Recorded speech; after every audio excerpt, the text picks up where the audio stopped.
തുടർച്ചയായ 11ാം തവണയും പലിശ നിരക്ക് മാറ്റാതെ RBI. ഇതോടെ ഭവന വാഹന വായ്പകളുടെ അടക്കം പലിശ നിരക്കിൽ മാറ്റമുണ്ടാകില്ല.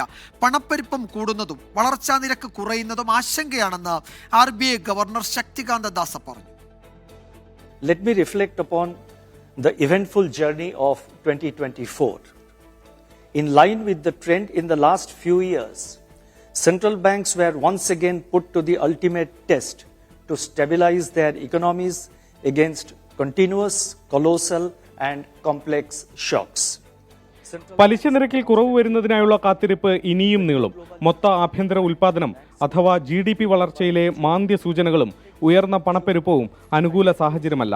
6.5% റിപ്പോ നിരക്ക് തുടരും.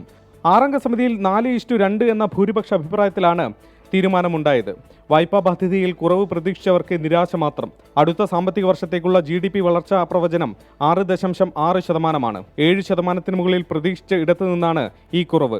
ഒക്ടോബറിൽ നാണ്യപ്പെരുപ്പം 6% കടന്നതായും റിസർവ് ബാങ്ക് ഗവർണർ ചൂണ്ടിക്കാട്ടി. 4.5% നിന്ന് പണത്തിന്റെ കരുതൽ അനുപാതം 4% കുറച്ചു. ബാങ്കുകൾക്ക് 1.16 ലക്ഷം കോടി രൂപയുടെ ലിക്വിഡിറ്റി ലഭ്യമാക്കുമെന്നും ശക്തികാന്ത ദാസ് പറഞ്ഞു. 24 മുംബൈ.